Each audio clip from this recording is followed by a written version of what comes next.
Hello students, आप सभी लोगों का हमारे इस चैनल में स्वागत है। आज हम क्लास 12 का लेसन विद्युत चुंबकीय तरंग के बारे में अध्ययन करेंगे कि ये विद्युत चुंबकीय तरंगे होते क्या हैं और इसके गुण क्या होते हैं और भी कुछ चीज़ें जानेंगे। तो अब हम देखते हैं कि विद्युत चुंबकीय तरंग क्या होता है। विद्युत चुंबकीय तरंगे या वैद्युत चुंबकीय तरंगे इसी को बोलते हैं। जिन तरंगों के संचरण के लिए माध्यम की आवश्यकता नहीं होती उन्हें वैद्युत चुंबकीय तरंग अथवा अप्रत्यास्थ तरंगे कहते हैं। मतलब हम किसी भी डायरेक्शन में जा सकते हैं। कैसे, कोई मान लेते हैं जैसे कि यही कोई सर्किल है, यहाँ से हमने तरंगे ऐसे प्रवेश किया और ये तरंगे कभी इधर गई कभी इधर, चारों दिशाओं में जा सकती हैं, अर्थात उसे माध्यम की कोई आवश्यकता ना पड़े। उसे हम बोलते हैं वैद्युत चुंबकीय तरंगे। नोट में हम याद रखेंगे हमेशा, ये तरंगे अनुप्रस्थ तरंगे होती हैं तथा निर्वात में प्रकाश की चाल से गति करती हैं। क्योंकि निर्वात में प्रकाश की चाल 3×10⁸ मीटर प्रति सेकंड होता है और इसका भी होता है 3×10⁸ मीटर प्रति सेकंड। अब हम समझते हैं अनुप्रस्थ तरंगे क्या होती हैं। अनुप्रस्थ तरंगे वे तरंगे होते हैं जो तरंग संचरण के चलने के दिशा के लंबवत हों, से हम बोलते हैं अनुप्रस्थ तरंगे। आगे देखते हैं। अब हम देखते हैं वैद्युत चुंबकीय तरंगों के गुण। इसके निम्न गुण होते हैं। नंबर 1, ये तरंगे प्रकाश की भांति परिवर्तित व अपरिवर्तित होती हैं। दूसरा इसका गुण है, इनकी ऊर्जा वैद्युत तथा चुंबकीय क्षेत्रों में विभाजित होती है। तीसरा है पॉइंट,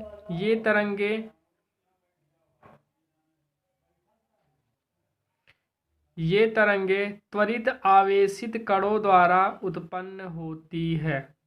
चौथा पॉइंट है, इन तरंगों के संचरण के लिए माध्यम की आवश्यकता नहीं होती है। पांचवा पॉइंट है, ये तरंगे उदासीन होती हैं, अतः वे वैद्युत व चुंबकीय क्षेत्रों द्वारा विक्षेपित नहीं होती है। और छठवां पॉइंट इसका है, वे किसी पदार्थी माध्यम में वैद्युत चुंबकीय तरंग की चाल, जैसे ये होती है वैद्युत चुंबकीय तरंग की चाल, B = 1/μ में इक्वल टू, इतने को हम जब सॉल्व कर सकते हैं तो इसका मान होता है C/√μr∈r, जहां हम जान सकते हैं μr हमारा है आपेक्षिक चुंबकशीलता और εr है माध्यम की आपेक्षिक वैद्युतशीलता। 7वां नंबर है, ये तरंगे वैद्युत तथा चुंबकीय क्षेत्र से प्रभावित नहीं होती परंतु फोटोग्राफी प्लेट के प्रभावित करती हैं। जो फोटोग्राफी प्लेट होती है इसको प्रभावित कर देती है। 8वां है, इन तरंगों में प्रकाशिक प्रभाव वैद्युत क्षेत्र ई होता है। अब हम देख रहे हैं विस्थापन धारा जो कि मोस्ट इम्पॉर्टेंट क्वेश्चन है। विस्थापन धारा बहुत ही ज़्यादा इम्पॉर्टेंट है। इसे देखते हैं। एम्पियर के परपथीय नियम को संधारित्र आदि में सतत बनाने के लिए मैक्सवेल ने बताया कि संधारित्र के अंदर वैद्युत क्षेत्र के परिवर्तन के कारण धारा उत्पन्न होती है। इस धारा को विस्थापन धारा कहते हैं। इसे ID से प्रदर्शित करते हैं और ID बराबर होता है ε0 d∅e/dt, जहाँ d∅e और /dt यह है समधारित्र के प्लेटों के बीच वैद्युत फ्लक्स के परिवर्तन की दर। अब हम देखते हैं मैक्सवेल की समीकरणें। देखते हैं आप, स्थिर वैद्युतिकी में गाउस का नियम। तो नंबर 1 है इसमें, इस नियम के अनुसार किसी बंद पृष्ठ से संबंध कुछ अभिलंब वैद्युत फ्लक्स उस पृष्ठ द्वारा परिबद्ध नेट आवेश का 1/ε0 गुना होता है। और ये होता है, ये है हमारा integral phi E into D S equal to Q/ε0। अगला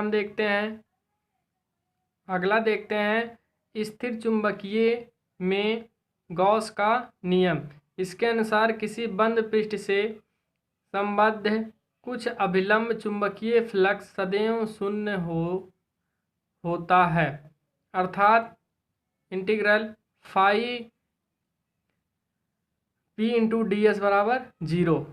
अर्थात जो इसका किसी बद्ध, या हम बोल सकते हैं चुंबकीय फ्लक्स या गॉस के नियमानुसार किसी बद्ध पृष्ठ से संबंध जो इसका कुछ अभिलंब चुंबकीय फ्लक्स होगा वो कितना होता है, सदैव शून्य होता है।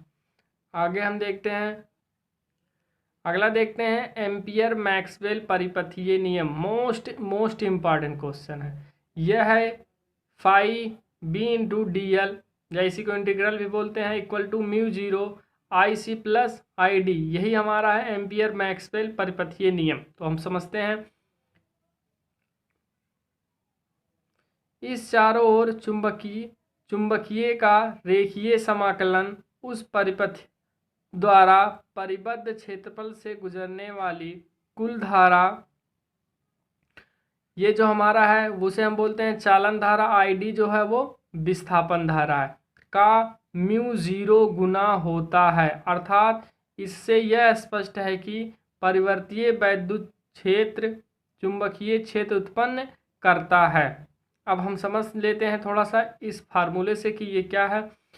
इस चारों ओर का मतलब ये हो गया चुंबकीय क्षेत्र का जो रेखीय समाकलन है, अर्थात ये है इंटीग्रल का साइन, रेखीय समाकलन है उस परिपथ द्वारा परिबद्ध क्षेत्रफल से गुजरने वाली कुल धारा, अर्थात ये जो टोटल धाराएं हैं, जैसे IC चालन धारा प्लस ID विस्थापन धारा का μ0 गुना होता है।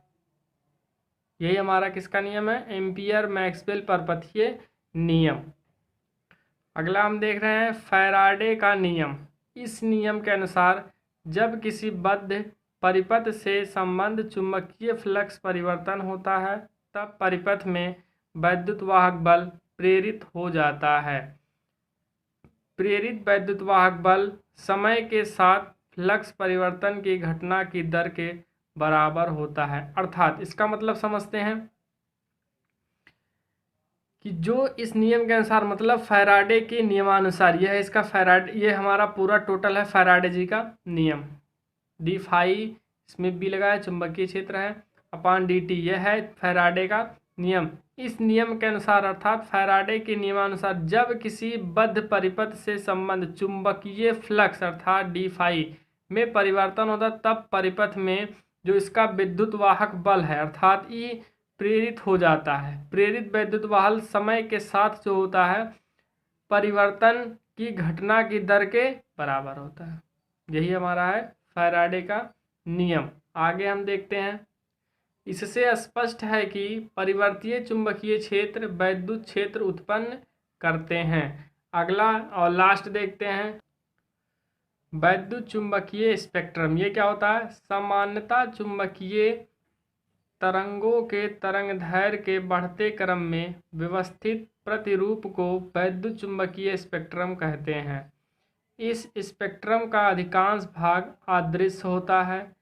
इस भाग को अदृश्य स्पेक्ट्रम कहते हैं तथा केवल अति सूक्ष्म भाग ही दृश्य होता है। स्पेक्ट्रम के इस भाग को दृश्य स्पेक्ट्रम कहते हैं।